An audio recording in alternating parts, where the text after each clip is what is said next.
Today, when I was in the examination duty, I saw that one of my students brought a parrot to the examination hall. And then I asked him about the friendship between the parrot and this boy.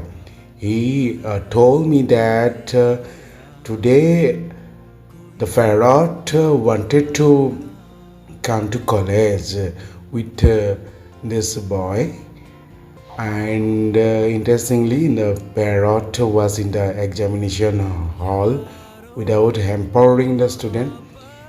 For an hour he is accompanied with him, accompanied with me, and I am very excited to take this video. Long live humanity.